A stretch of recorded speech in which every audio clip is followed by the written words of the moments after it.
Okay, welcome to the Opperman Report. We are live every Friday night, 5 p.m. Pacific Standard Time on Revolution Radio, freedomslips.com. And I'm your host, Private Investigator Ed Opperman. But don't forget, it's a listener-sponsored station, so if you like what you hear tonight, and tonight we have a guest that I've been looking forward to for a very, very long time. If you like what you hear, please visit the donate button and make a donation to the station. And real quick, while I'm on the subject, I'm putting a call out for sponsors who want to help sponsor this show.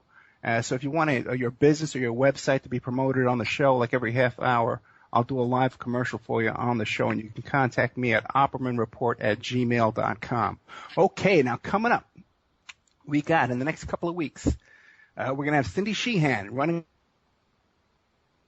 Africa from the group in Philadelphia, Pennsylvania, the group Move, that was burned, a whole entire family and friends at a little commune over there was burned alive back in the, I guess it was the 80s. And the surviving member, Ramona Africa, is going to be coming on. It was the 70s. Was it this? No, Ramona, was it the 70s, Mark? Yeah, I believe it was around 73. No way, man, because I met them in 1977 at Yippee headquarters, so it had to be after that. Okay, right. But we have with us today an elder statesman from the 60s revolution, Mark Rudd, former member of the Weather Underground, in fact, a founding member. If you ever read Doonesbury, this is Megaphone Mark. Are you not? That's Megaphone Mark. I'm not sure that I'm Megaphone Mark. Allegedly, Trudeau based the character. I'm really looking forward to having you on. Mark Rudd is the author of the book. It's available on Amazon.com, and it's also available on my blog, The Opperman Report. Mark Rudd, Underground, My Life in the SDS and Weathermen. Mark, how are you? I'm very well. Thank you very much for having me on, Ed.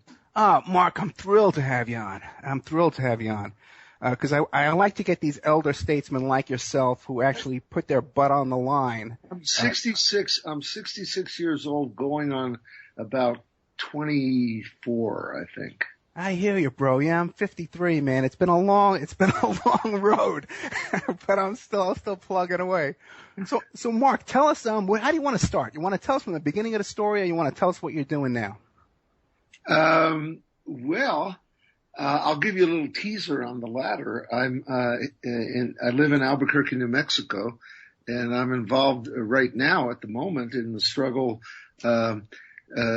to control the Albuquerque Police Department. Right. A report came out yesterday from the Department of Justice, just lambasting, just pillaring the police. They've killed over 30 people in the last 4 years, and this is the police murder capital of the United States. So I'm involved in trying to figure out how to organize diverse kinds of people into some kind of struggle to gain enough power to control the police. Anyway, that's what I'm up to now. When I was 18 years old in 1965, the United States invaded Vietnam with main force troops. I went down in April of 65. I turned 18 in June of 65, and I went down and registered for the draft. My brother was in the Army at the time, and my father was a retired lieutenant colonel in the U.S. Army Reserves. So that's what we did. You registered for the draft. I didn't pay that much notice to the American invasion of Vietnam. It was actually quite comparable to the invasion of Iraq in 2003, main force troops going in.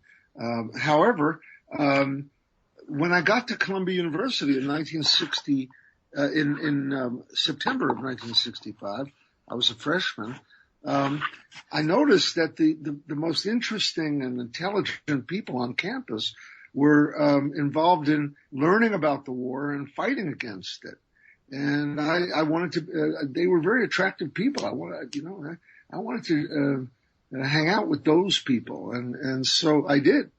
And from them, I learned a lot.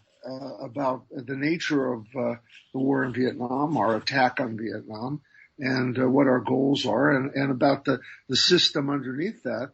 And I became a member of Students for Democratic Society, SDS. It was the largest radical student organization at the time. In 1965, it possibly had 100 campus chapters. By 1969, 4 years later, it had over 400, and was leading demonstrations that involved hundreds of thousands of people. But that's part of the story. Do you want me to go on at this pace? You want me to tighten it up? You want me to? No, Mark, I've heard you. I listened to just about every interview that you've done on YouTube, and I have total confidence in your ability to tell this story. And I've enjoyed listening to you for the past couple of weeks. So you just go ahead, and as I want to interrupt and ask you things, I'll rudely interrupt you.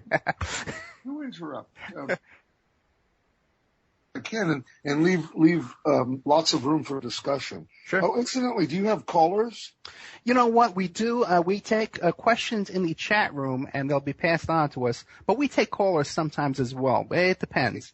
Usually, I have so many questions that we don't have time. Yeah, I for 30 years I was a classroom teacher at a community college here in New Mexico in Albuquerque, and I enjoy the give and take of classrooms. I enjoy discussion.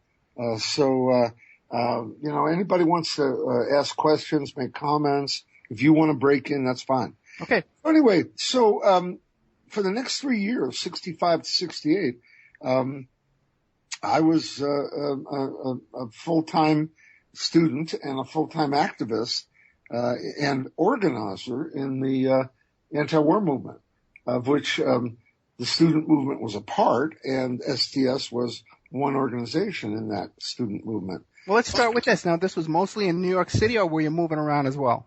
No, I was a student in New York City.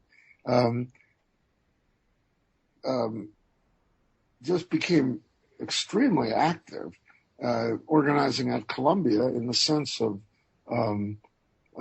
knocking on doors, talking to people about the war in Vietnam, setting up tables for literature, studying, running teach-ins, having confrontations. We had a strategy.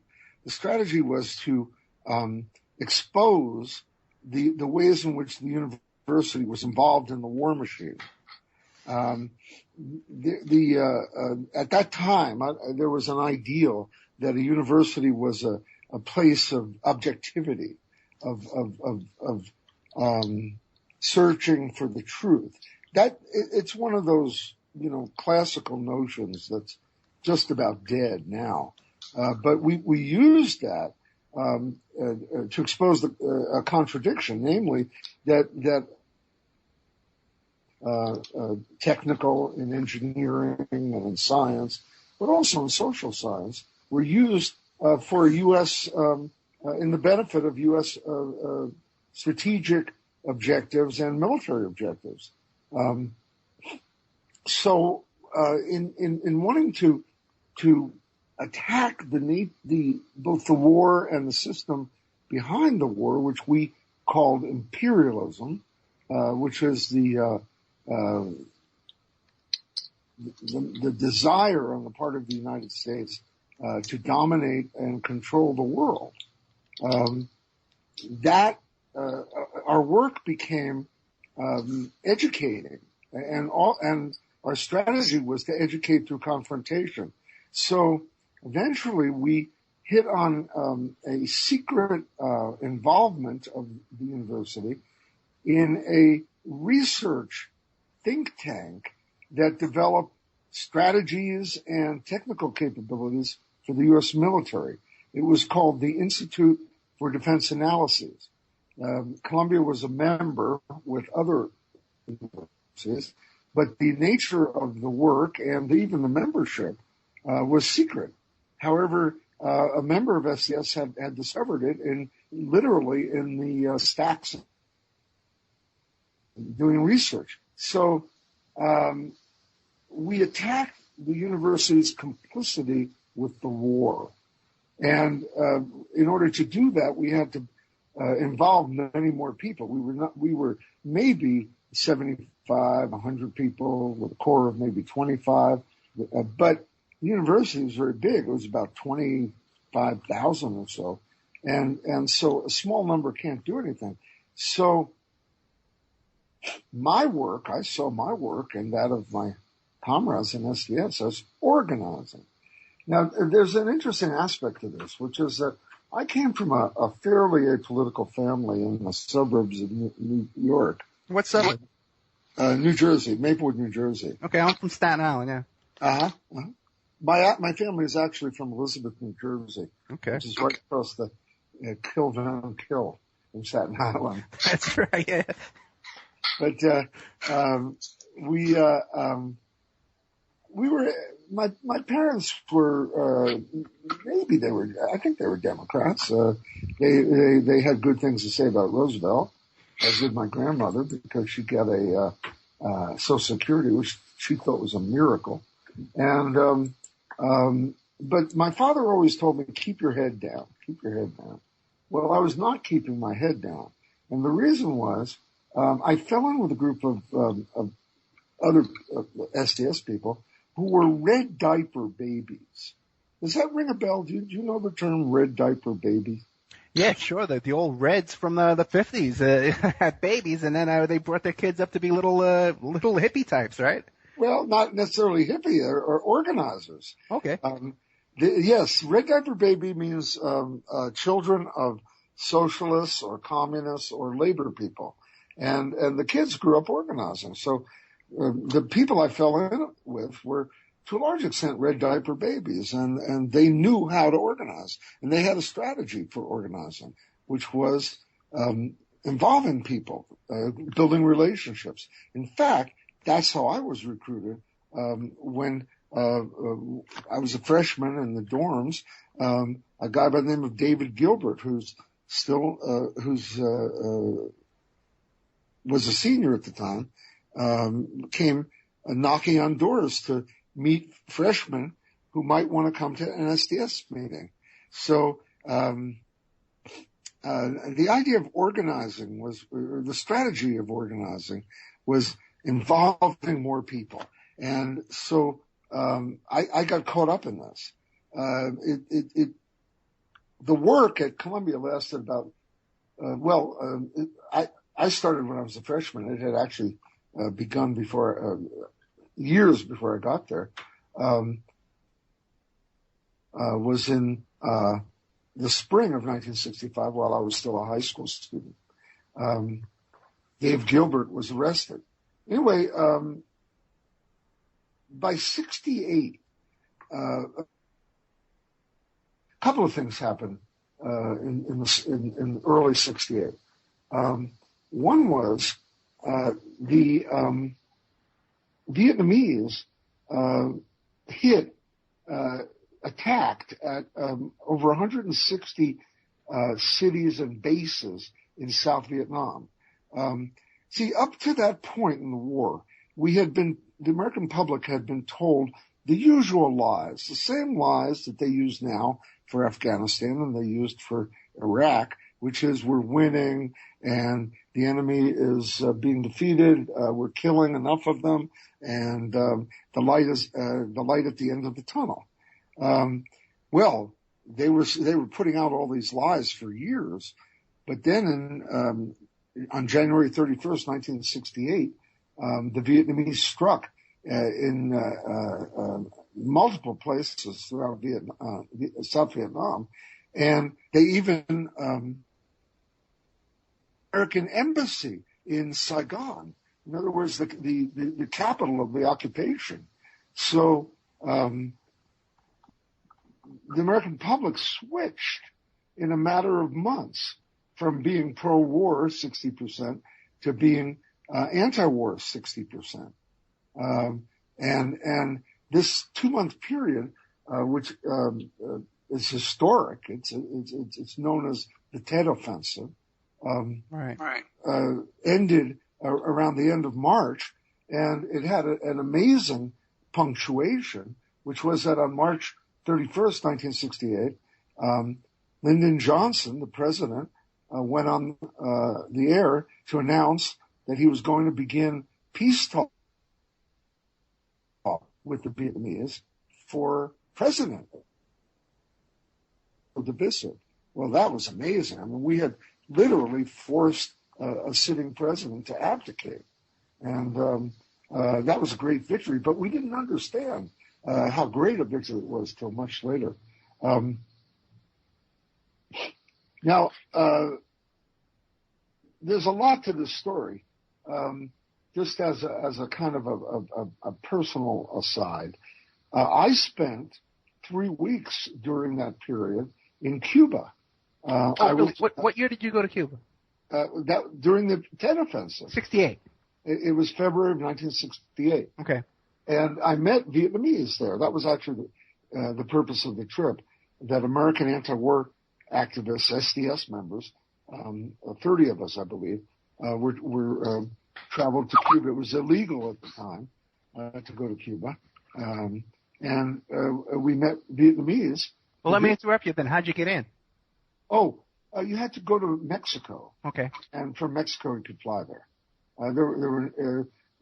But they didn't stamp our passports, so there was no proof that we were there. Gotcha. And then we returned via a freighter to Canada, and from Canada we made our way back to the U.S.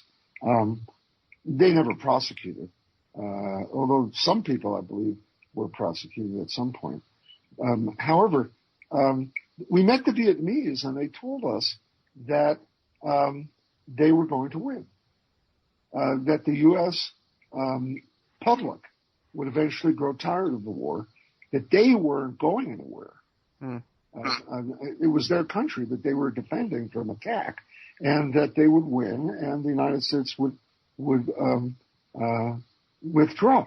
They urged us to keep fighting in the anti-war movement because they recognized the importance of that movement. And I guess many things happened subsequent in my life, but probably the thing I'm most proud of is having been a member of the anti-war movement, along with millions of other people. And collectively, we helped stop that war of aggression. I believe it's one of the finest moments of American democracy. Yeah, I agree. That there was such a movement. Anyway, I got all fired up. I also got fired up around revolution. But wait a second. You go to Cuba now, right? Did you meet Castro? Oh, no. But you met Che. Che had died in October of 1967, and this was February of 1968. Oh, you got to be kidding me! I've listened to a lot of your stuff. I've read your blog. I thought you actually met Che in Cuba. No. I became a member, in a sense, of the cult of Che. Gotcha. The Cubans were pushing Che as a model revolutionary. Fidel had declared on January 1st, 1968 was the year of the heroic guerrilla. And I wanted to be like Che. I wanted to be a revolutionary. And Che inspired millions of people around the world. Still, to this day, he inspires people around the world. However, this goes into part of the story. The strategy that Che used, which was to export guerrilla warfare from Cuba to other parts of Latin America. They actually even tried it in Africa. That strategy never worked. Che had been killed by the CIA and the Bolivian military just a few months before I got to Cuba. But we were so fired up at the heroism of the struggle against U.S. domination of Latin America that it took me years to recognize that the strategy that Che had followed, and that for a brief 18 months, that strategy was a losing strategy. That comes into the story later when my faction of SDS believes that we're following Che's strategy and tries to implement it. But that's a bit later in the story. Okay. Coming back to New York in at the end of February '68, I was all fired up, and I wanted to the chapter, the Columbia STS chapter, to be more confrontational.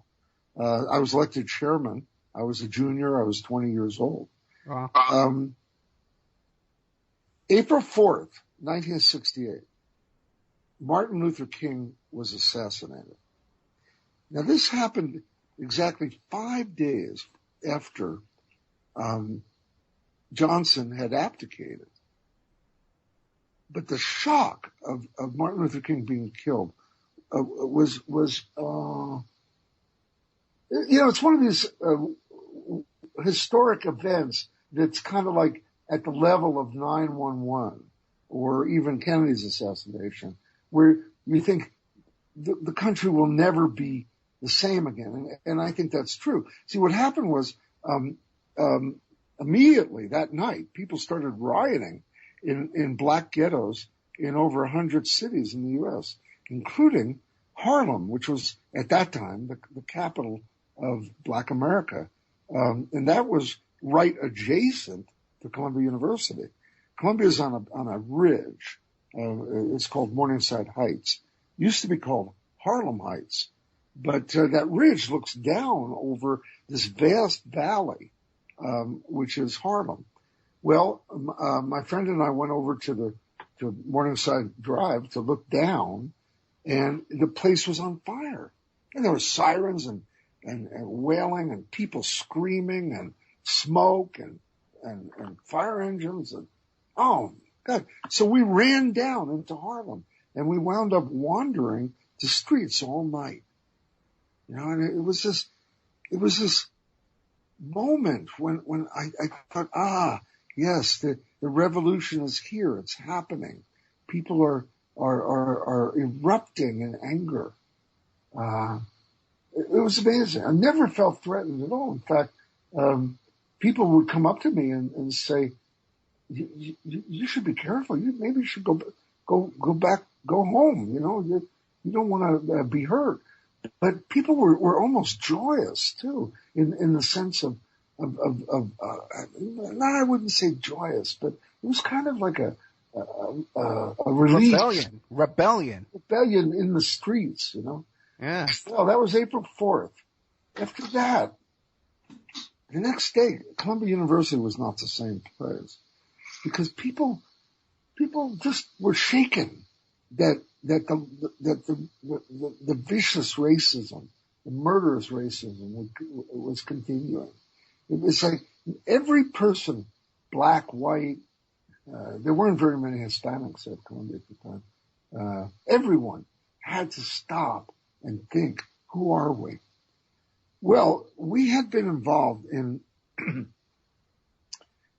at that point, two issues. One was the university's involvement in the war, in research for the war, IDA, and the other was opposing the university's expansion into the surrounding community in the form of taking over a part of a public park, Morningside Park, and building a gym there. So SDS had been involved with neighborhood people in opposing this gym.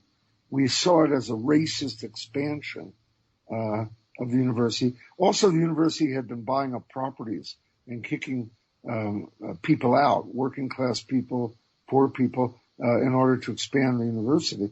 So we defined the university as being institutionally racist.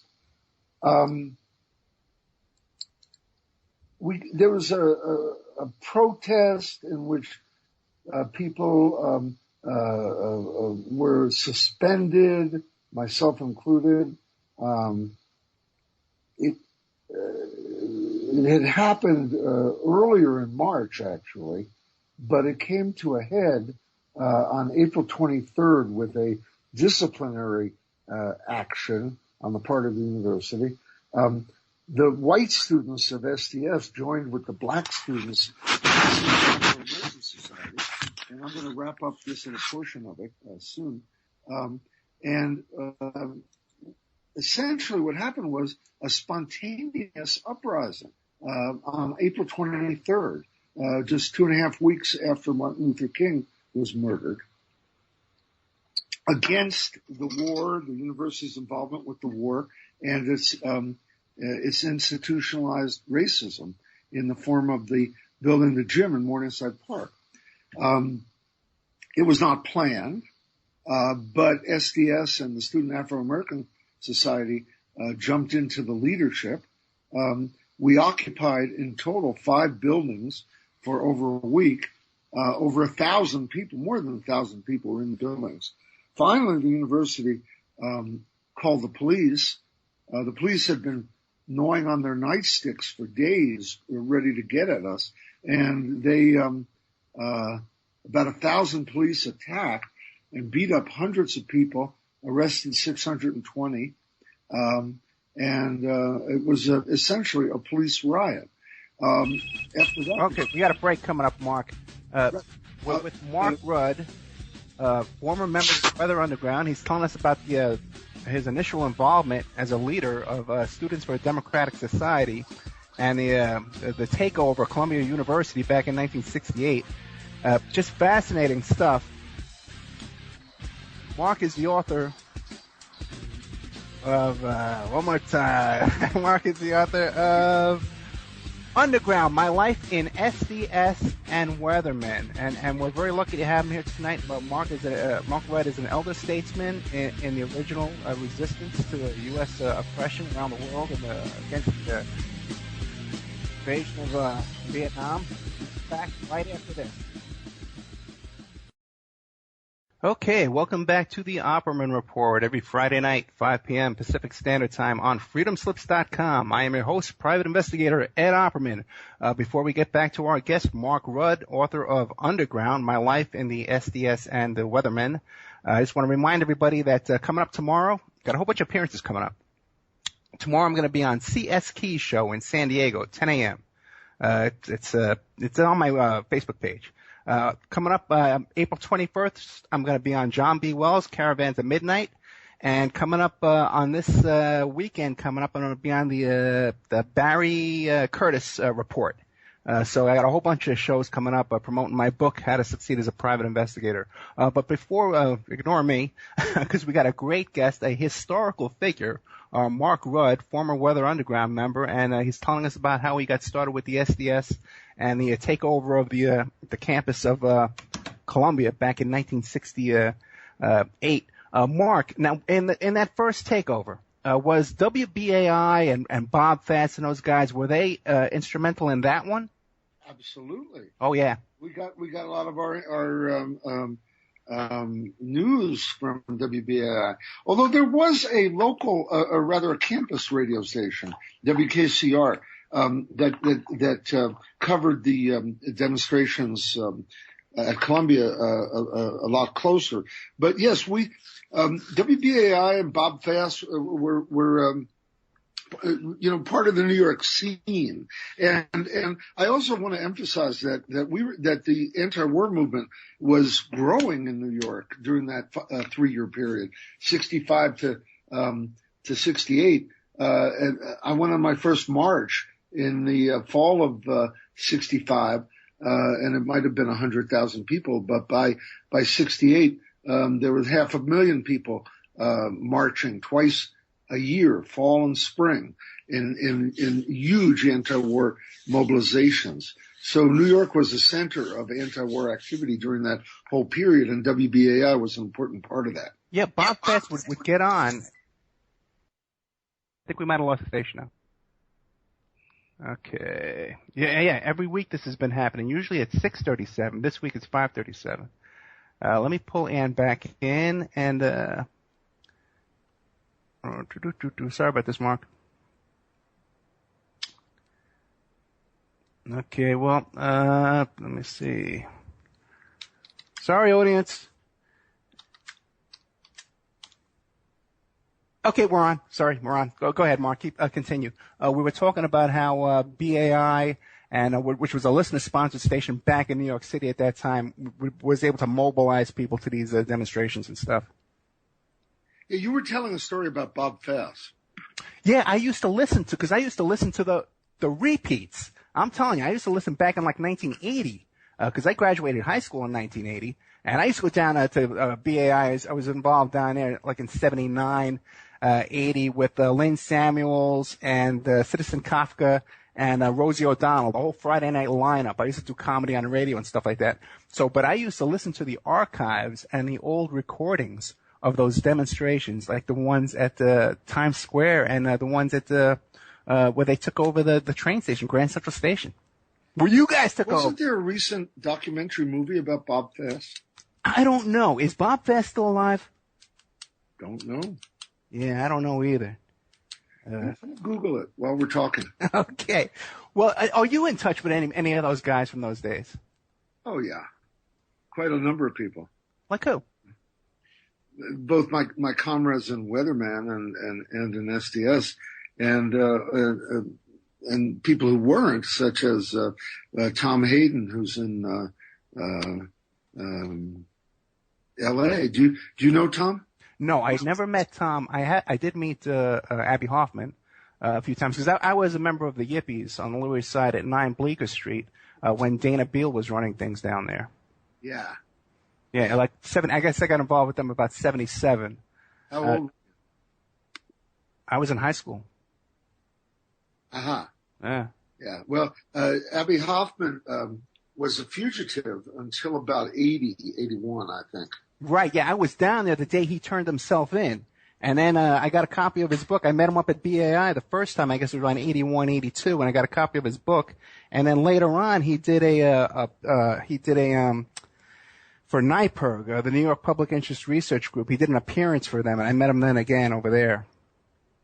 Bob Fass is still alive.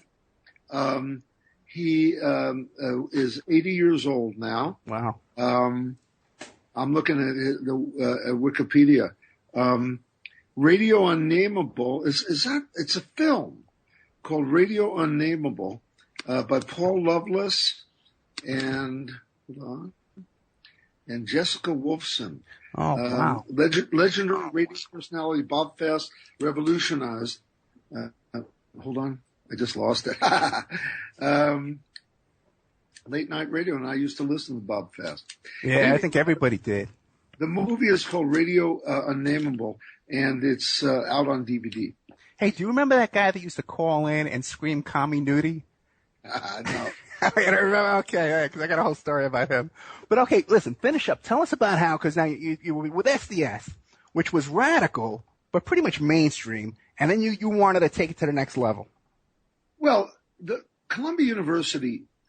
strike at Columbia University was too much of a success in the sense that it became the model for militant students take over university. And it hit the press. It was an enormous story in the press. And in fact, it was at that time that the character called Mark Rudd, as the radical student leader, was created by the media. Remember, the national media is located in New York, and we were right there in New York. So it became a big story for the New York Times and for Time Magazine and for the TV news, and it became a model. In a way, we pushed the anti-war movement further because of this takeover. We recruited more students. We built the movement, and that was our goal. So we said, oh, wow, we're doing great. This is fabulous. Confrontation, militancy, that's the right way to do it. And so it went to our heads, and we said, all we have to do is repeat this on campus after campus. And not only will we end the war, but we will create revolution. More and more students will be like us, revolutionaries. They will become anti-imperialists. Yeah. They will oppose racism. They will be for national liberation of the black colony and other non-white people within the United States. We'll support the Black Panther Party and the other black revolutionaries. Cuba got its freedom. China got its freedom. Vietnam is beating the United States militarily. It's the end of the American empire, and the people of the world are in revolt against American domination. Okay, but Mark, but they weren't they? And even in France, the students in France were in the streets and stuff like that and taking over. There was progress going on, no? June 1968. I remember very vividly looking at a newspaper, and there on the front page of the New York Daily News or New York Times was a picture of a French kid carrying a sign, Columbia, Paris. Amen. Yeah. And it was world revolution. We were incredibly optimistic. It was it was wishful thinking, because we thought that American imperialism was beginning to fall, and that it would be replaced with global socialism. Now, the strategy that we wanted to follow was guerrilla warfare, armed struggle. Remember that at that time, the Black Panther Party was. Well, this is a long story. The civil rights movement had split. The original strategy of Martin Luther King, which was integration to be achieved through nonviolent means, ending, of course, the legal segregation, but eventually the economic injustice of racism. That strategy was supplanted by Black Power, which was a whole long story. And I do urge you to invite someone onto your show to talk about Black Power and its significance. But yeah, wait, we just had Lorenzo Kumbawa Irvin. Oh, you know him? Any relation to Julius Irving? No. I might be getting his name wrong too, but Lorenzo is one of my favorite guests we had on. He was a member of the Black Panther Party of Self-Defense, and he actually hijacked a plane to Cuba. And then, fascinating. Oh, I forgot to record. Okay, fascinating story with Lorenzo. I invite you to look up the archive on that show. The name is right. Lorenzo Kumbawa Irvin. And there was an international campaign to get him released from prison. He was facing life in prison. I think it was double life, and he got out in like 15 years. Incredible man. Still to this day, he's in Memphis struggling, organizing protests for social justice. A real hero of mine on many levels. As you are, I hate to say, because I know you kind of shy away from it. Well, hold on. If I tell you my story and what I think now, I may not be your hero anymore. I know what you think now. I'm going to change your mind. So continue. Okay. Well, it was a fantasy. See, in effect, we were tripping out on after Columbia. We tripped out on the idea of revolution, and we reached too far. We said, okay, the war in Vietnam is only one war out of, there will be future wars. And we were right about that. Mm-hmm. And we wanted to end the system that gave us the war. Well, that's a big undertaking, a huge undertaking. But one of the things we did was we attacked the anti-war movement and said, you are not radical enough. We are the true radicals. Those of us who want anti-imperialist revolution. The anti-war movement doesn't go far enough. It's not enough. SDS, we were a faction in SDS. By 1969, the faction became known as the Weathermen. And there's a whole long story about where that name comes from. But our faction said, SDS is not revolutionary enough. In June of 1969, our faction took over the national office of SDS, a number of the chapters and a number of the regional offices. I was elected the last national secretary of SDS in June of 69. By December of 69, and remember the war was still raging now, 68 and 69 were the 2 years that had the absolute highest casualties. If you go down into the Vietnam Memorial in D.C., you descend. It's like you're walking along and suddenly you're at ground level, you're beneath the ground, and you're looking up at this wall of names. When you get to 68, 69, that's when you're deepest into the ground. So the war was still raging. And we said, we've got to close SDS. We've got to destroy SDS so that students will be revolutionary like us. So I and a small group of maybe 8 or 10 other people made the horrendous, ridiculous, insane, criminal decision to close the national offices and the regional offices of the largest student radical and anti-war organization in the United States. Over 100,000 members, campus chapters of 400 or more, on not only on college campuses, but high school and post-college chapters. And talk about democracy. A small group made the decision for 100,000 people. Why? Because we knew we were right. Now, to me... But Mark, wait. But what was your thinking? Like, why didn't you want the sit-ins and the general strike type movement, the street, the protests, as well as the more agitation of the bombings and stuff? Like, why wouldn't you go for a two-pronged approach? What was the theory? Harder. We felt that that in effect we decided that we couldn't do both. And that we'd have to only do the armed struggle, guerrilla warfare, clandestine. And we thought that the anti-war movement, the movement above ground, the legal movement, would take care of itself. Okay. But in so doing, yes, we did have an idea of a two-pronged offensive strategy. And yet we did destroy this organization.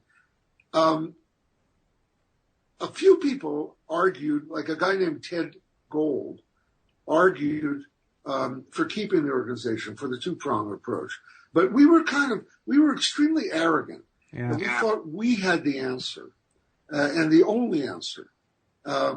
Well, let me interrupt you again, because now around that time there was a lot of COINTELPRO, there was a lot of at that time until this very day.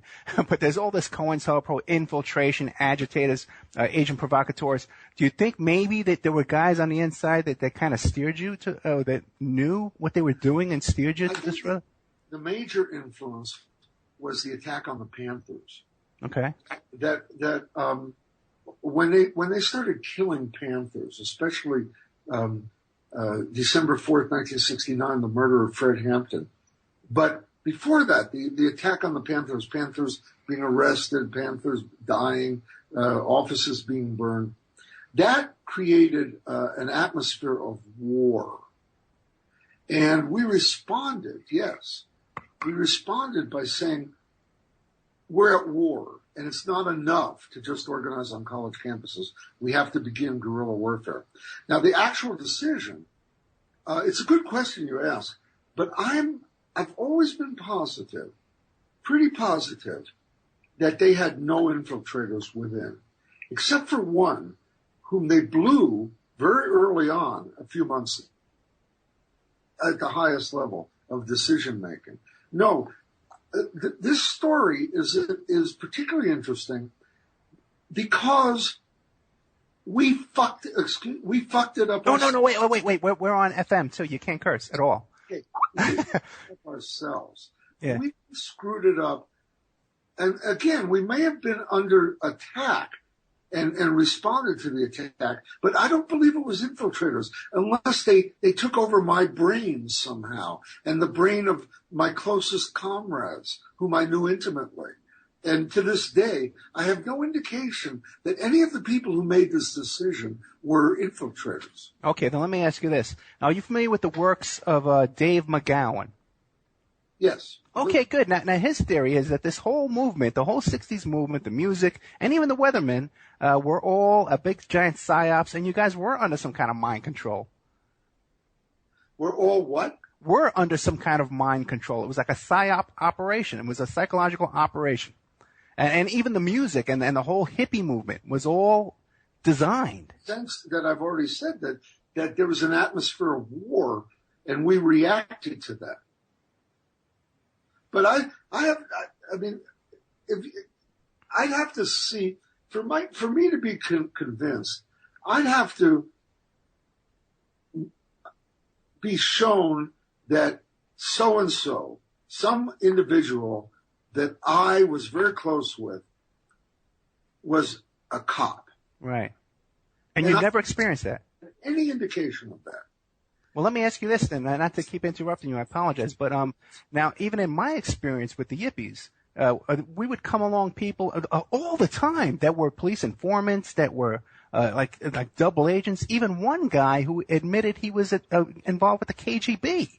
And we were all like regular friendly guys, and a lot of these guys were drug informants. Yeah, go ahead.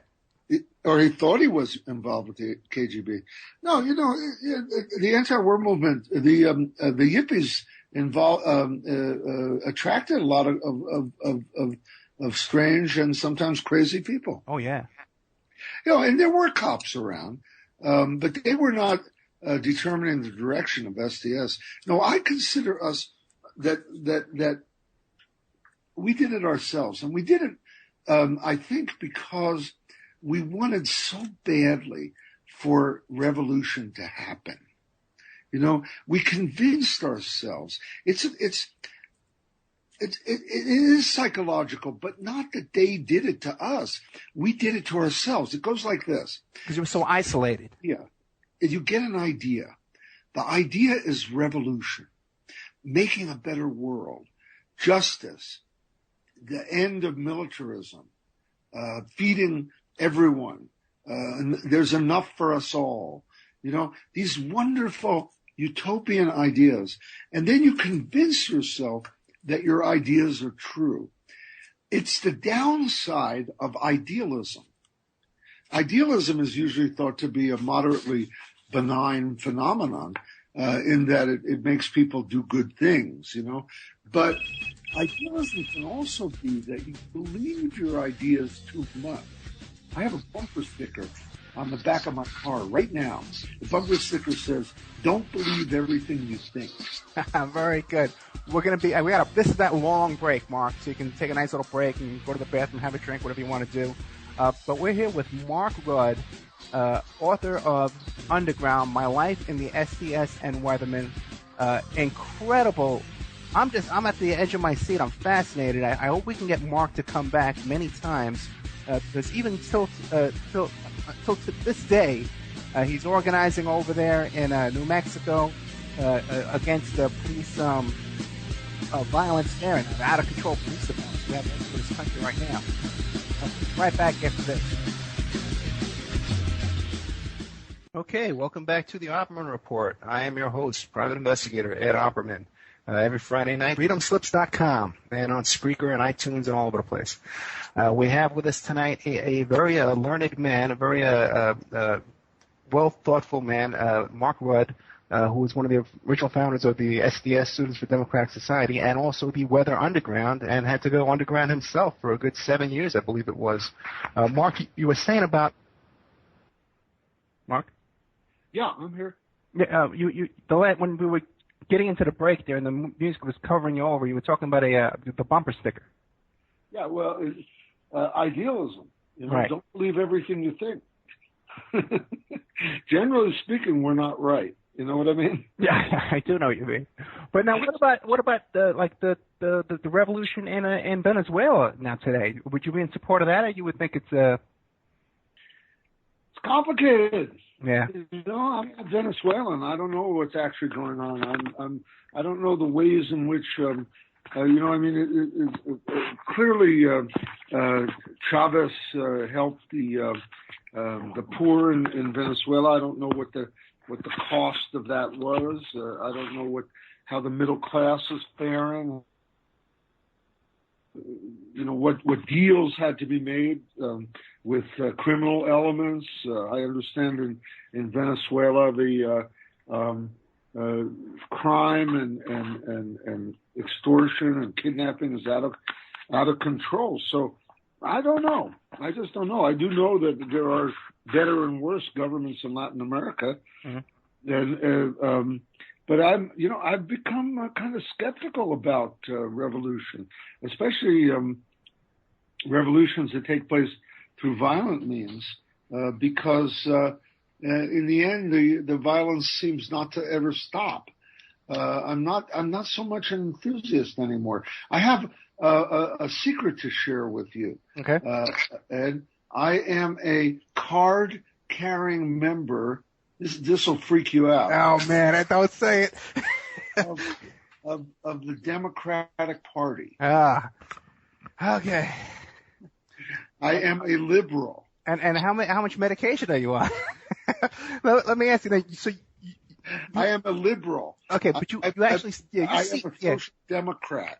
Most of your listeners probably don't know what social democracy is, but it's the idea that you can sort of ameliorate the worst aspects of capitalism by using the resources of the government to equalize incomes and social resources, access to social resources like health and education and housing and whatever people need. And social democracy has been implemented in parts of Northern Europe and parts of Latin America now are going social democratic. It's not exactly revolutionary. It leaves capitalism intact, but it creates a fair and just society. There's a lot to be said, I think, for social democracy. Places are more peaceful. There tends to be less war. And that's what I am. I'm a social democrat, but I work within the Democratic Party. My goal is to transform the Democratic Party into what it should be, which is a party that looks out for the well-being of the people and the planet. Okay, but do you think that's going to happen eventually? Well, I wish you well. But do you think that is a? Yeah, can you hear me? You cut off. Do I think? I was going to say to you, do you think that is that how you would describe? I'm sorry, you seem to be cutting out. Oh no. Be trouble. Let me look at okay. It could be trouble on this side. No, I don't think so. Oh, Anne says she hears me fine, so it might be you. Okay. It might be over your end. Hold on. I'm going to move this computer a little bit closer to the router. Okay, and she says that actually both of us sound fine, so it might be something in your headset. Anyway, let's try it now. Okay. Well, is that how do you have any hope for the Obama administration? Do you think that this is any different from the Bush administration? Oh, well, I think there's a little bit different. A little bit? A little bit. What's the difference? I think that generally speaking, we get the government we deserve, and we have not organized. There is not a movement for justice in this country yet, and for peace and for redistribution of wealth. It's just beginning, hopefully. And we have not organized, and Obama never advertised himself as anything more than a centrist politician. He's even worse than that. He's of the Clinton variety, center right. So, I believe there is no left in this country whatsoever. There is no left that you can point to, and say, well, this is what I would aspire to and would agree with. Right. So why should Obama placate us? We're nothing. I agree with you, and I think he's bought and sold by the same the bankers and Wall Street types that put Bush in. It's the same exact crowd. No, but you see, we don't deserve power.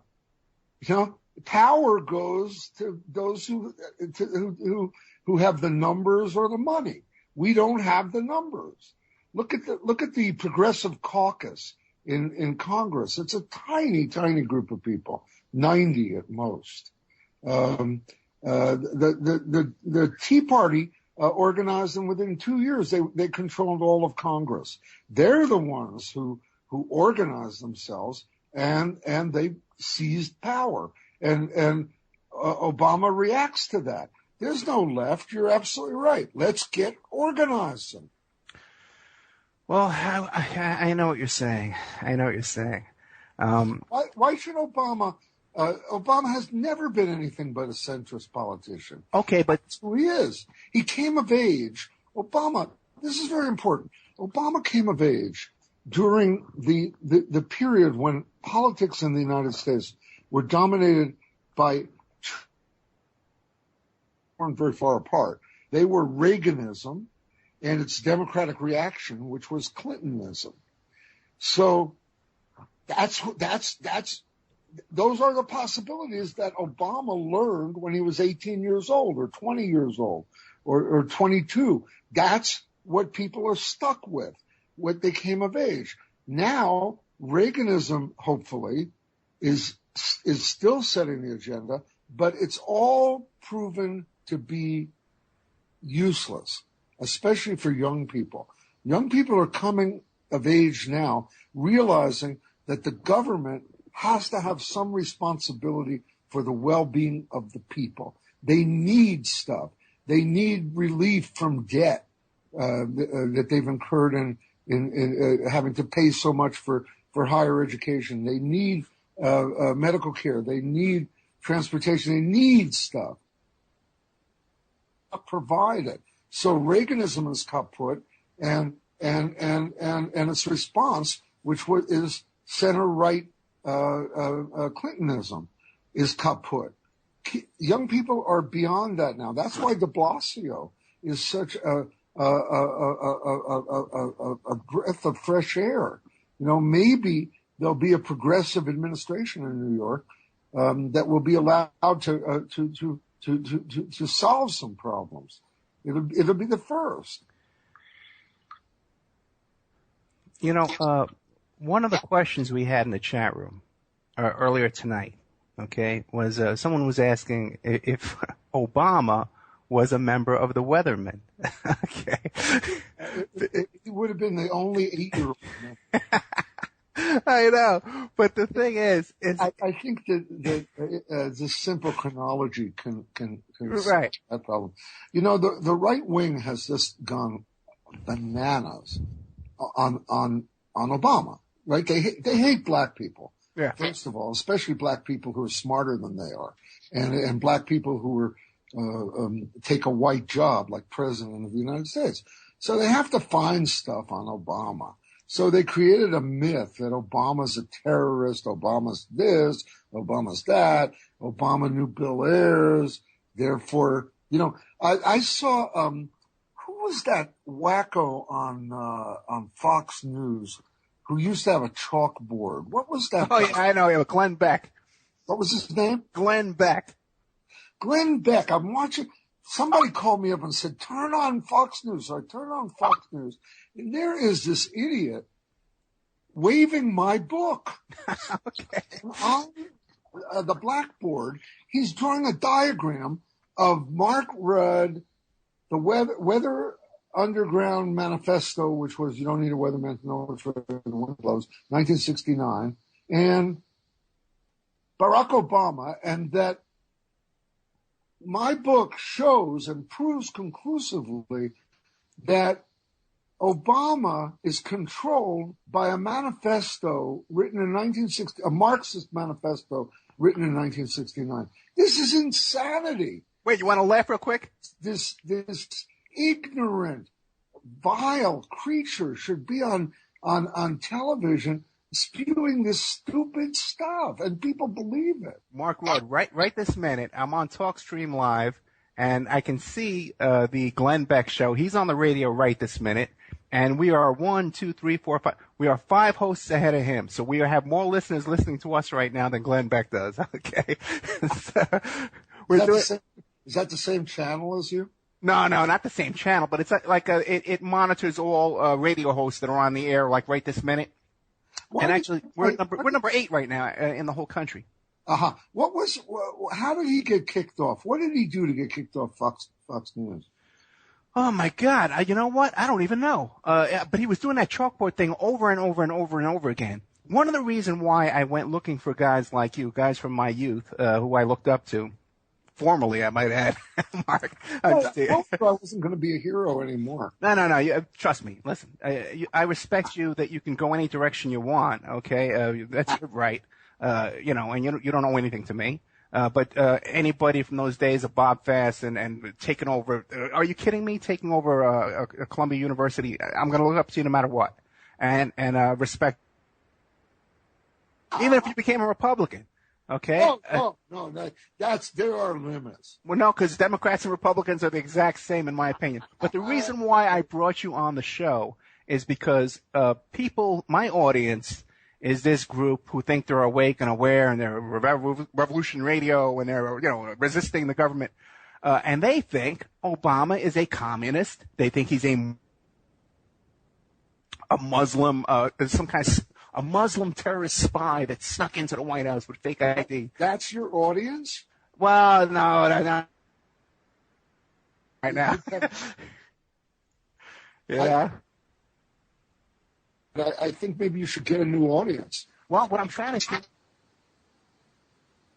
the people who think that, and I'm trying to bring in guys, Cindy Sheehan coming up, who may, I guess, are more extreme than you these days, correct? I'm not a conspiratorialist. Well, neither is this isn't a conspiracy show, the one we're doing tonight. Oh, I thought I do conspiracy theories, of course. I've had a lot of really good conspiracy shows, but I wouldn't call this a conspiracy show. I think we don't need conspiratorial theories conspiracy theories because reality is terrible enough. Well, then let's start at the beginning. You don't think the JFK assassination was a conspiracy? No, actually, I think that it was a vast conspiracy. And the government. Right, so it wasn't Oswald alone, correct? I didn't get that. You don't believe that Oswald was the lone shooter on I don't believe in the tooth fairy either. Okay, yeah. Well, then that's conspiracy, where 2 or more conspire together. I worked on conspiracy cases in New York City when Rudy Giuliani was trying to prosecute these big mafia cases in New York City, and he said they were conspiracy. He called it was a RICO prosecutions, that they were in conspiracy together to commit crimes. So I've been won over to the belief that it was a vast conspiracy, and it involved the very top of the military and intelligence nexus. I would agree with that. One of my guests is Mayor Jim Rothstein, who is the former NYPD detective, and he actually arrested Frank Sturgis. Uh-huh. And Sturgis confessed to him that he was one of the shooters. Oh, interesting. Yeah. Sturgis, that's a Sturgis of the Watergate.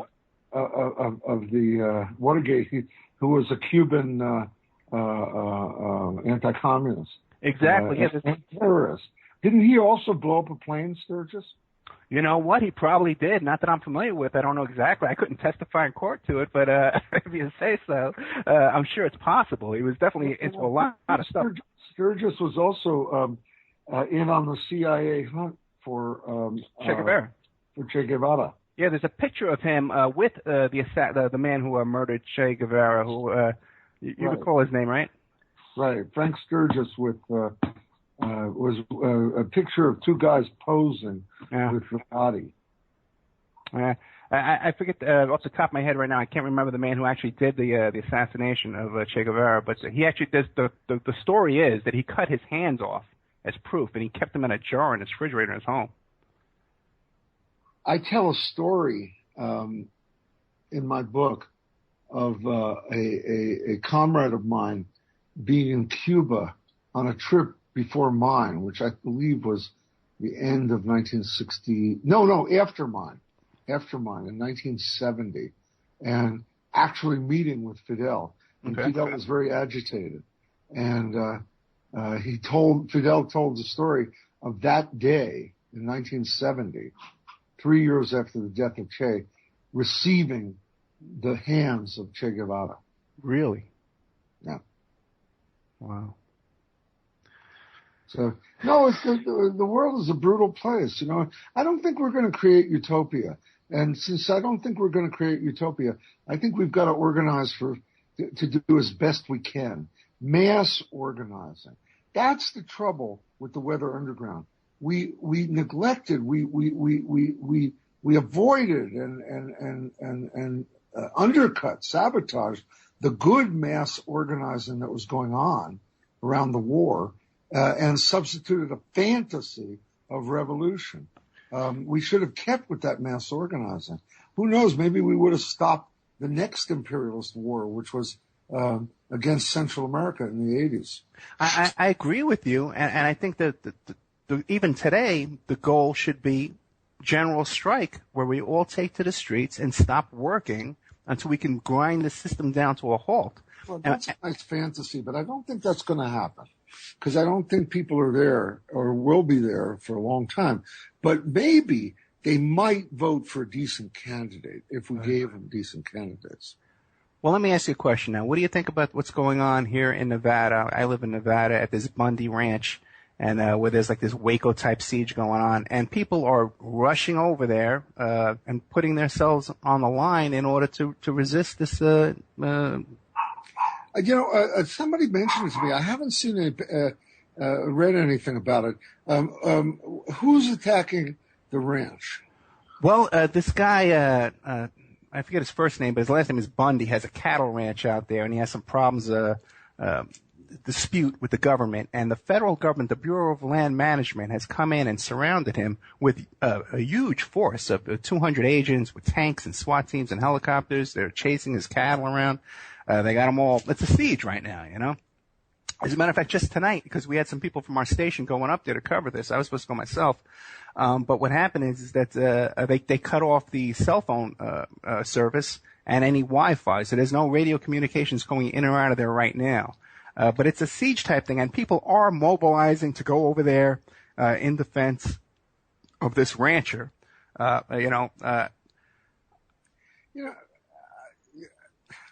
don't know the details, but right. In general, the movement against the government in the West is I think is a bunch of hypocrisy, because there would be no West if it wasn't for the U.S. military that went in and conquered it and stole it from Mexico, first of all. And ranchers are benefiting continuously from government support of one sort or another.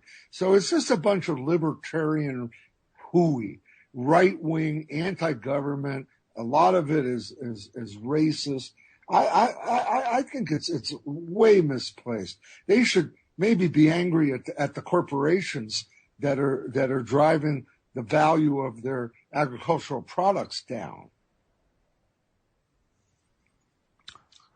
Okay, now your theory is a liberal, democratic, social democratic type wing of the Democratic Party that would. I think the Democratic Party historically has represented labor, minorities, and it got completely and totally distorted under Reaganism. So it's now time to get rid of Clintonism and build a progressive wing of the Democratic Party that will eventually take it over, just like the far right took over the Republican Party. It's exactly analogous. We have about 60 to 70% of the population, public opinion, already believes in stuff that, such as the right to medical care, the right to a free education, the right to not squander our national wealth with the military. These are things that people believe in, but they don't vote. They're not organized to vote. But we're so dumbed down by this constant drumbeat of Sean Hannity and Rush Limbaugh and his idiots calling Obama a communist. They're calling Obama and Hillary Clinton extreme liberal communist Marxists. Okay, which they're not. Right. To me, they're right-wing capitalists, is what I see Obama. Exactly. So what would you propose then? Like just by taxing the 1%? At what rate? Well, how would you fund all this? You know, when I was a kid, the local bank president in my town paid 90% of his income in taxes. You know what? We're going to stop there, okay? We have a break coming up right now. I'm sorry to interrupt you, Mark. You're a fascinating guy. We have 1/2 hour left after this. Mark capitalist, author of Undergriund, Life in the SDS and Weathermen. We'll be right back after this break. We only have 1/2 hour left.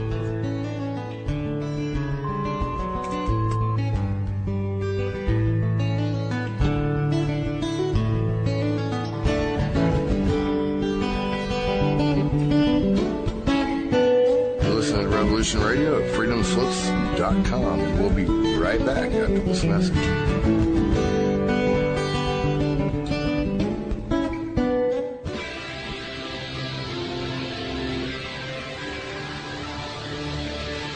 He wants a challenge.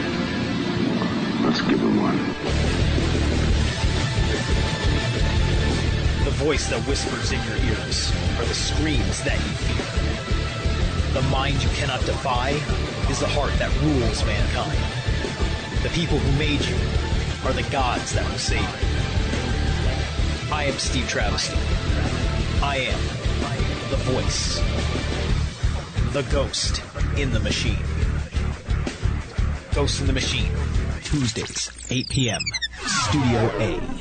Right here, Revolution Radio, freedomslips.com, where information never sleeps.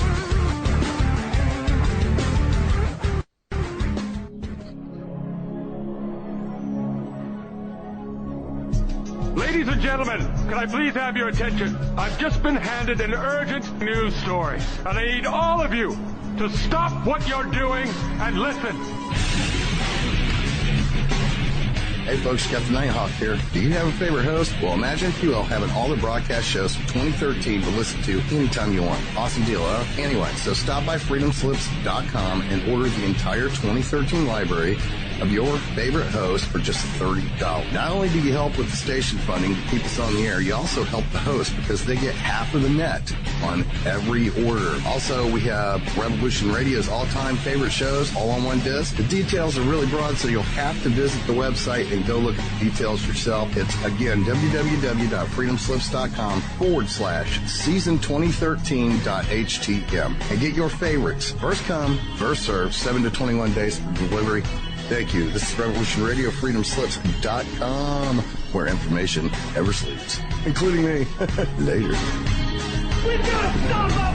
They're going to kill us all! There is no good and evil. There is only power, and those too weak to seek it. This is the people's war. It is our war.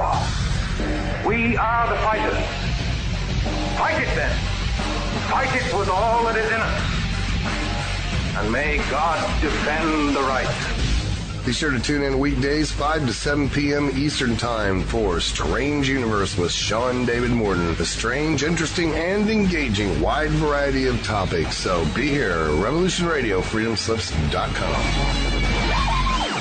I would like to if I may, to take you on a strange journey.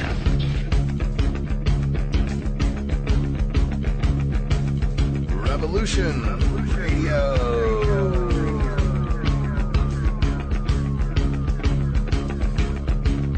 You're listening to Revolution Radio, freedomslips.com, 100% listener-supported radio, and now we return you to your host.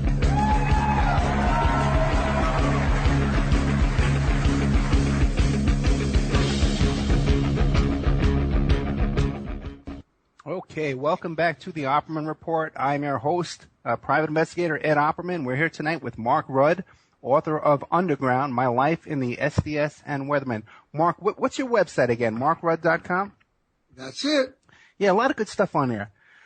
So here we are. We're trying to solve all the world's problems, okay? So what would be your proposal exactly? Just build a movement of people in this country who believe that there is such a thing as the common good. We're all in this together, you know, and that there has to be more of an equalization of incomes, because the people who have the wealth didn't do it themselves, and the people who get paid minimum wage are not getting enough to get by. That's not a just society. It's not fair. We're all in this together, the common good. Before Reaganism, I grew up with something called the common good. I was just, before the break, mentioning that the highest incomes were taxed at a 90% rate when I was a kid. That's normal, because those who have more have to contribute more into the pot. You know? I agree with you, Mark, but how do we, I would say right off the bat that we would double the tax of the top 1% in this country, and I believe that the rest of us, 350 million of us, would have to pay no income tax, because just doubling their tax would increase the revenue by 40% the first year. I'd have to see the math. I've done the math, but the thing is, too, I haven't done it lately. You may be right. I haven't done it. I would tend to doubt it, but it might be. You could be right. But Mark, there has to be a mass movement to do this, and people are highly depoliticized. I agree. And so we can offer people a party that will take their interests into account. Why this is more ridiculous than or more absurd an idea than everybody going on general strike, which is your idea, I don't understand. Because to me, it's easier to get people to vote than it is to get people to not go to work or for some cause. You know, I mean, talk about fantasies. Well, but the thing is, you're discouraging. You're discouraging me, Mark. But the thing is, I want to encourage your fantasy. I think we need some practical solutions, and my idea is build a progressive caucus of the Democratic Party at the local level, state level, and finally we'll get to Washington. And then the plan would be then to tax the 1%. But how would they allow that? They won't have the votes. Or, they could call out the army, but then that would be the end of their democracy.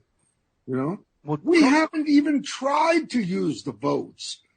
We haven't organized a movement. Obama didn't promise socialism. He didn't promise equalizing incomes. He promised there were vague promises. It's true. And incidentally, as a human being, he's a very interesting human being. I suggest everyone, right, left, libertarian, conspiratorialist, everybody should read his book, Dreams from My Father, because this guy grew up understanding the world in a way that no other U.S. president, and probably 99% of the population, does not understand the world. His father was an African nationalist, a Kenyan nationalist, who died of alcoholism because of tribalism and neo-colonialism. And this man understands that. His stepfather was an Indonesian nationalist who was killed by a colonial regime in Indonesia, also an alcoholic. He understands the world in a way that probably you and I don't understand. Okay, fine. And Mark, he doesn't act on it. That's what I was going to say. That may be fine, but he comes out of a corrupt Chicago political machine, and he gets into office and does nothing. He changes no policy whatsoever. And what do you think of Obamacare? You don't think that's that Obamacare? You think that's some kind of fair medical program for people? Or Obamacare is hideous. Yeah, I like the idea that 7 million more people have coverage than before. That's it. That's about the best we could have, considering that there aren't people in the streets rioting for medical coverage. Come on, let's be realistic, Ed. Yeah, and I'm being realistic. Are you not screaming and demanding? Obama got 7 million more, despite the fact that there's a Republican Party that wants no social involvement in medical care, and the Democratic Party itself is sold out to the pharmaceutical and hospital and medical interests. Who wrote Obamacare, by the way? It was the lobby, the insurance lobby that wrote Obamacare, and it benefits the insurance company by forcing us to buy insurance. All true. Why didn't the masses go out on strike? Because no one read it. Medicine. Because no one understands it. Because we're being fooled by the media, which is owned by, again, 6 corporations. All true. Right. So Obama works within the limitations. I read an interesting. Wait a second. You actually believe that Obama? There's even a shred of this man that is concerned about you or me or anybody like us? I know. Here's what I know. Yeah. 98% of all black people still support Obama. And that means something to me. And the reason that they support him is they know about the racist, vicious scumbags who have had him in their sights from the moment he was elected. And they know about the insanity around him being a black man. And they know about his limitations. I read an interesting wait a second. But wait. I read a fascinating interview some years ago with Obama and Rolling Stone, in which he mused. He said, for a lot of people, it really is very difficult for them the idea that there's a black president. It really freaks them out. Maybe that's about as far as I can go. I think most black people believe that. I still support Obama, even though Obamacare is a terrible disappointment. But I'm not going to join with the racists. No. Attacking Obama. So then the only reason you support Obama is because he's black? Yeah. Well, then what about, what's his name? I think that's a great improvement. How about Colin Powell? Oh, yeah, I know. He's a torturer. What about Al Sharpton? Put Al Sharpton in as president. All I know is it's kind of cool to have a black president. Well, he's no worse. Obama is no worse than his predecessors, especially. Oh, no, he's no worse. No, he's exactly the same. He's exactly the same as Bush. And I was fooled by it too, my friend. Listen, when it was the big debate, is going to be Romney or Obama, I knew nothing would change. I knew we were going to still stay in Iraq. We're going to still. You're a very smart person. You know that. But I don't get the point. I think it's cool to have a black president, and I'm not. I thought it was too, but and I fell for that. And I'm not going to feed that. Don't feed it. No. Obama can only go as far as the politics allows. This country, the government is controlled by the military and corporations behind the military and the medical corporations and capital. Money talks. Money talks. That's who owns the country. That's who runs the country. Right. It's an oligarchy. I don't attack one black man because that's the system we have. I attack the system. I think he's a cool black man. If you read his book, you'll see how cool he is. But that's not the point.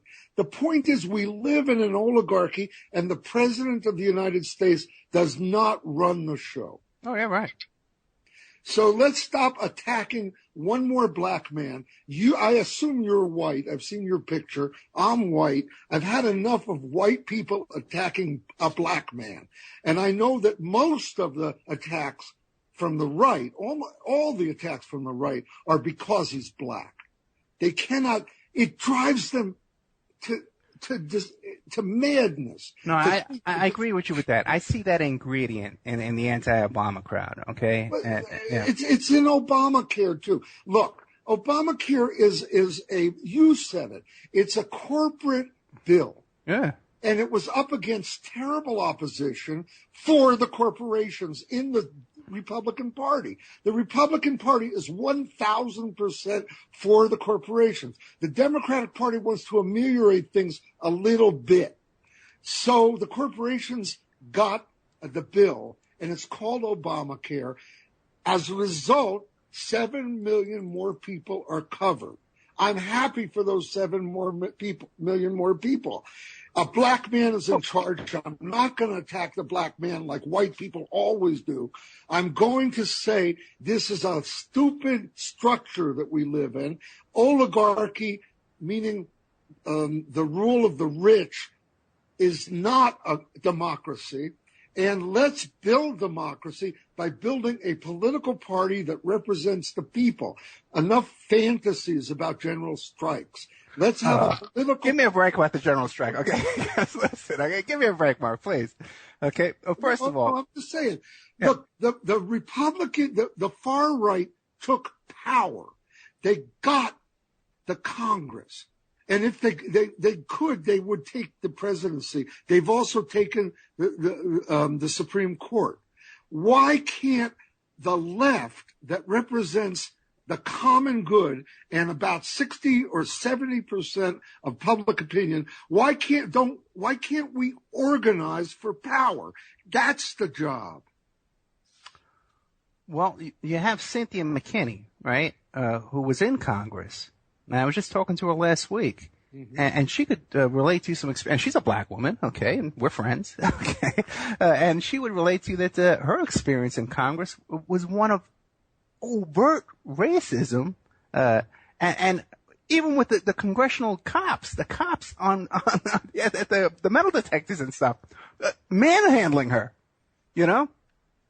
So, yeah. That's part of the militarization. Yeah. That we're going through. But back to Obamacare for a second too. Now, don't you think for a second that maybe those 7 million people who 7 million you said who have now healthcare? Or don't you think maybe some of those 7 million had to buy the healthcare because they were afraid of the penalties and going to jail and stuff? Well, it's a stupid system. It's dumb. It's horrible. Yeah, but you said you support it. But it's just a little bit. Yeah, it's a little. Because it's a little bit what? That we're forced to buy healthcare? I don't want to buy it. People who are uninsured cost us. Those of us who are insured. That's just the truth. It costs the whole society to have uninsured. That's why we should have universal health insurance for everybody. That's what normal, intelligent societies do. Obamacare is not that. Right. So then why would you say you support it? Because 7 million people have healthcare now. Have health insurance. They don't have healthcare. They have health insurance. They have a bill. 7 million people have a brand new bill this month that they didn't have last month. Yeah, but they have health care. You almost made me curse. Okay, screw that health care, man. Listen. Those people who cannot afford and are buying Obama insurance, we shouldn't even call it Obamacare, the Obama insurance policy that are now forced at the point of a gun to buy that insurance, should be given free medical care. Everybody should have free medical care. I agree Everybody with you. should have free higher. This is the problem with the left, my friend, is that we argue with each other too much. Okay? And no, it's true. And we cannibalize each other because nobody's left enough for us to satisfy each other or whatever it is, you know? And we're purists. That's because we're idealists. You remind me so much of Abby Hoffman, too. Did you meet Abby and hang out with Abby? I knew Abby quite well. Yeah. Do you have that same confrontation, wants to argue about everything? You know what I mean? I missed that last thing you said. The same what? Confrontational, wants to argue about everything. You know? Yeah, we come from the same place. Yeah, New York, yeah. Yeah. No, actually, he was from Massachusetts, and he had a terrible accent, too. That's right, yeah. Yeah. No, but I don't know. It's just, I'm so frustrated. It's killing me how far from power the left is, and how And I think it's our own fault. I mean, for the reasons you said, that we can't unite. And I believe that there's a simple strategy that will take the rest of our lives and our children's lives and maybe our children's lives. And it is to build a progressive wing of the Democratic Party to take power. I don't see any other possible strategy. Okay, let me propose this to you, because you're a student of Che, right? Who said that we should take the weapons of our enemy and capture those weapons and then turn those weapons against him. Yeah, well, Che had a thing about guns. But no, right. But in today's, I see the weapon used against us today is the media, and that people like you and me should take our small media outlets that we can capture from the enemy, from the oppressor, and use that against them. Because I think that the main problem we're dealing with is the brainwashing of the media, of Rush Limbaugh, 24/7 about the liberal this, the liberal that, the liberal, how can you call Obama a liberal? I don't even see it. I would call you a liberal, and I have no problem with that. But I'm a liberal. Yeah, I see it. And I would accept you over Obama in a million years, and I would be happy. I would be happy living under your ideal. I'm not as smart as Obama, but I think that I still have my old religion. My old religion is socialism. Right. I believe that we're all in this together, and that the resources of society need to be shared. And to do that, under socialism, we would have to nationalize certain industries, like the oil industry, like they did in Venezuela. Well, I don't like to scare people, Okay. That's why I'll go so far as to say we'll regulate. Okay. We'll have a more income distribution. Those are the kinds of transformations I think are make good moral common sense. Okay. I like that. Okay. I like that. Common sense thing to do is to take care of your neighbors. Not where Reaganism started. It started with the Civil Rights Movement as a reaction to the Civil Rights Movement. What it was white people, a lot of white people said, I'm not going to take care of black people. I don't like black people.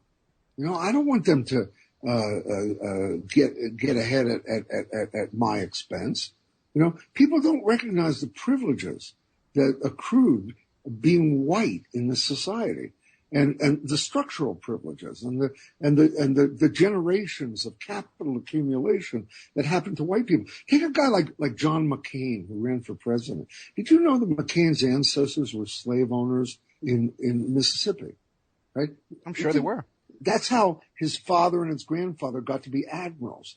That's the structure of white privilege in the society that produced a dummy like John McCain, who eventually ran for president, and who has a lot to say in Congress, most of which is absurd. Yeah. And so that structure, or the structure of white privilege that produced the Bush dynasty, which gave us a person of mediocre intelligence and no curiosity about the world, a very callow, privileged, selfish little person as president. That structure of white privilege, white people said, no, it doesn't exist. It's all merit.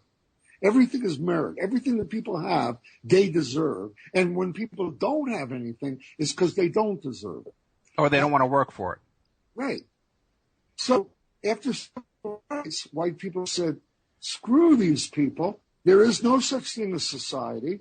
There's no common good. We're not going to pay taxes anymore. And we're just going to go for ourselves. And that's the origin of Reaganism, is screw black people. And we're stuck with that now. But we've got to come back to an idea that there is such a thing as society, and there is a common good. And we're all in this together. Okay, listen, we're down to less than 10 minutes. Okay, so. Am I tiring you out, Ed? Yes. Here you are. I love you. I love you in so many ways you can't imagine. But I don't see any hope. I don't, my friend, we have less than 5 minutes, and I don't want to take up the last 5 minutes. If there's no hope, I mean, there's got to be hope. No, I don't see any hope in putting my faith in the Democratic Party, and then we're going to create this new wing. I see no. Okay, give me a viable alternative. Well, it includes firing squads. You're going to get upset with me? No, I don't think that's acceptable. Okay. You talk me out of it. I'm beyond guns. I know you are, man, and I appreciate that. You know, that's for kids. Kids have fascination with guns, violence, the desire to prove themselves as men, or women now proving themselves. No, that's kid stuff. Well, we have less than 5 minutes. What do you want to tell us, Mark? There's a lot of young guys out here who. It's very simple. What we got to do is study successful social movements of the past, of the 20th century especially, civil rights movement, the gay movement, the disability rights movement, the women's movement. Study these movements, learn how they got organized. That's all. Stop just talking. Well, wait a second, Mark, because the women's movement was funded by the Rockefellers. Oh, yes, man. No? Listen.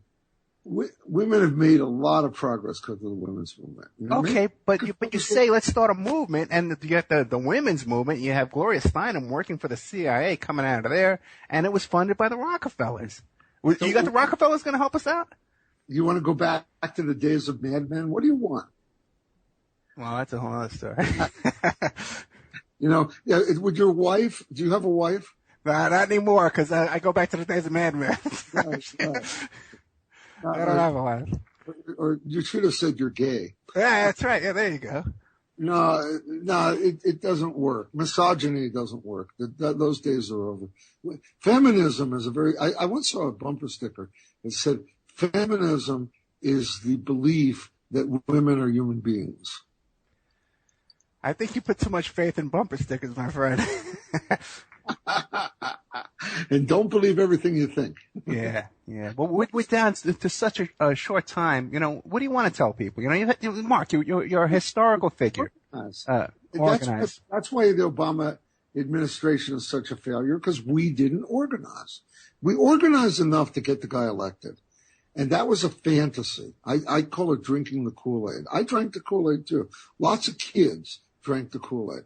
We get a guy elected, we think that's enough. It's not enough. Power did not shift. We need to figure out how to shift power. If we don't, the planet's going to be destroyed, because capitalism is very quickly destroying the atmosphere, that which we live on, the water.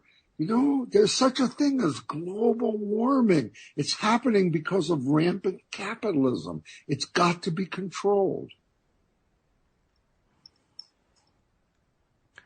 So what are you doing in New Mexico right now? Do you have your own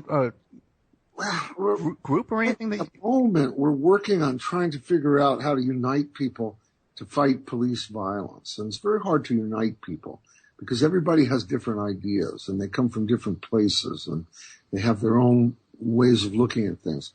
So what I'm working on today and all week and the last few weeks has been how to unite people into a common organization with common goals and strategy to fight the power. Very hard. Yeah. Very hard work. And it's the same with any issue. Global warming, cleaning up the water, the keeping the planet livable. Well, Mark, do you have any events coming up that you want to invite people to? Because we're down to 1 minute.